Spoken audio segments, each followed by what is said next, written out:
Hi guys, welcome back to my channel. You are watching Release with Shauna Elise. Insert title.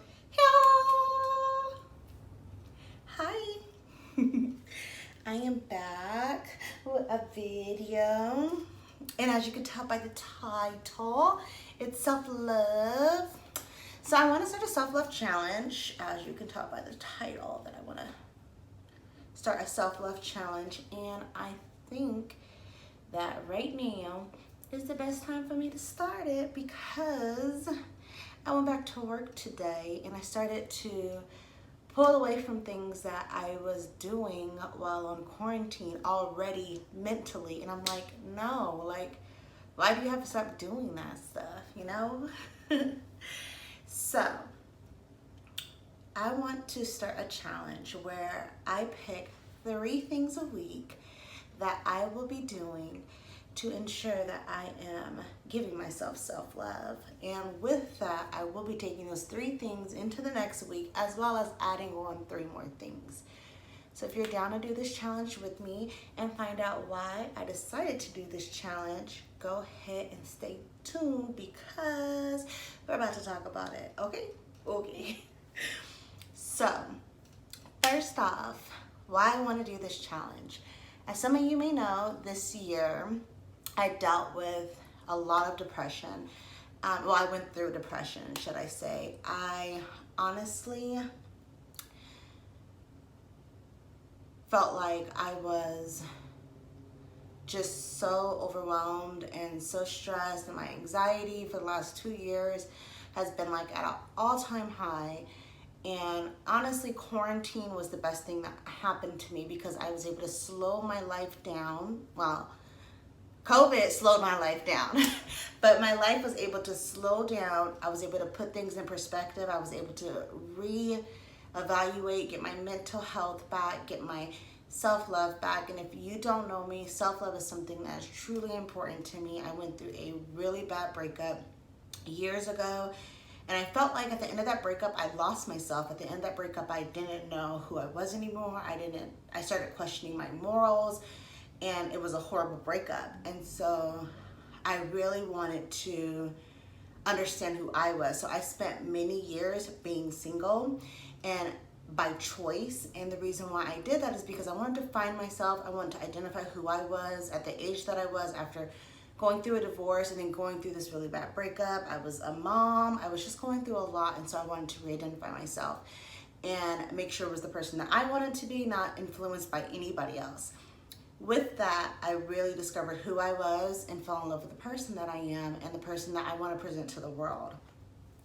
So going through depression, you know, you doubt yourself and you put so many things on yourself that you wouldn't do when your mind is healthy. And so this year, you know, I went through kind of a bad relationship. It was a little toxic, but I didn't lose myself. That's one thing. Like with my self-love now, like I'm strong enough to know, like, no, I'm not putting up with that. So I can put my foot down about a lot more stuff than I was ever able to put my foot down about before. But with that, I also lost a baby. I also was, you know, overwhelmed with just my life and things that were going on. And I honestly just found myself in depression, and it was surprising to me. And it's like a really funny story about how my doctor told me that I was depressed, but watch my last video and they'll kind of tell you about that, things I was doing in quarantine. But my doctor put that I was majorly depressed on my paperwork after he and I agreed that I was just a little depressed, and I had a full-on breakdown in my freaking car because this guy put on my paperwork that I was majorly depressed. And with that, I went into taking the generic version of Prozac, which honestly for me was the best thing that happened to me. I've been off of it for about a month and a half now, and I am fine. They do want to put me back on a lower dosage for my anxiety, but honestly, taking that, I always was really against taking pills and anything like that, but I am really glad that I got on it. All right, so the reason why I want to do this challenge is because I want to make sure that even though I feel like I have recovered from my depression and that mentally I am a lot stronger, and I text my best friend, I was like, no, I called her. And I'm like, I'm back. And she's like laughing because she was telling me that she missed me and she felt like I wasn't myself. And, you know, she's been totally supportive for me during this whole time. And my best friend, some of you may know, but she's in Houston, and a lot of my really close friends that my friendships with them are, those are the people I like to surround myself around. They're not here in Vegas. So it's kind of hard sometimes when, you know, you want to be around the people that you love outside of family. It's kind of hard, right? So with this challenge, this week, I'm picking 3 things, and each week I will hopefully do a video. If not, make sure you check out my Instagram, because every week on Monday, I will be sure to drop my 3 things that I'm going to do each week. So my Instagram information is right here below. It's Release the Boutique, just like my page, right here below. Also down into my info, it should be there as well. I feel like I'm gonna burp, but I'm trying to like fight it. That's why I'm like bouncing like this. I hate burping. I will hawk a Loki across a room, but I seriously hate burping and the sound of burping. Like, we all have our things, right? So the first thing I am doing for my self-love is we're going to keep it simple. We're going to pick things that are attainable. We're going to pick things that are, if we fail to do them that week, we'll just add them back to next week and start all over again. Because one thing about self-love is forgiving ourselves and understanding that we are not perfect and we're not going to hit the mark every single time, right? So my very first thing is I want to listen to Janet Jackson every morning when I'm in the shower and getting ready for work, and every evening when I am coming home and I'm taking my shower and I am cleansing myself from the atmosphere of work, right? Because I think it's really big to leave work at work and leave home at home, because you don't want to bring that home into that energy, whether it's positive or not. But I don't want to bring my home energy into work and my work energy into home, because I felt like when I was going through my depression, it was like that. I could not find a balance, and life was a wreck at home and life was busy at work. And so I couldn't catch my breath at home, and so it was allowing that emotion to come into me at work. So just really detoxing myself and listening to Janet Jackson. Why Janet Jackson, you say, huh? Well, let me tell you why. Janet Jackson reminds me of my mother. My mom, every Saturday, we wake up and we hear Janet Jackson bumping. We knew we about to deep clean the house.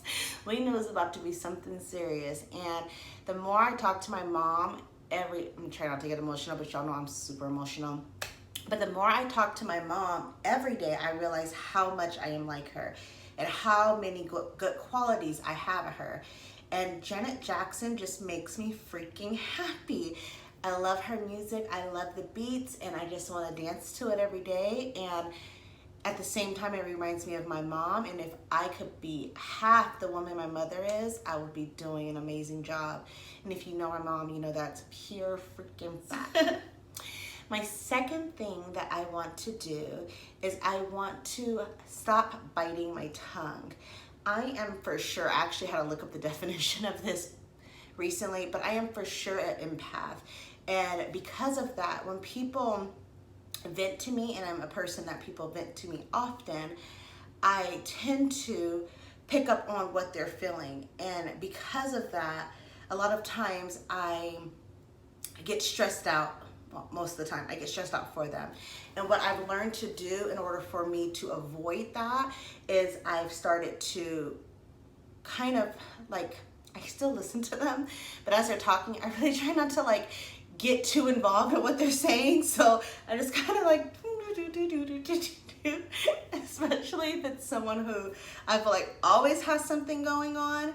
And at the same time, that causes me stress, because then I am not speaking my truth, and I'm not telling them like, hey, like you're stressing me out. And I think there's a difference from having empathy with someone and letting them vent to you. And there's a difference between having someone vent to you all the time where they don't want a solution for what they're doing, and they don't want a solution to what's going on in their life, that it only affects you, and it kind of brings negativity to you because they're constantly wrapped up in a drama or a issue, or they're constantly creating things around them that create these type of things. And I don't want that in my life, and I make sure I don't have that in my life.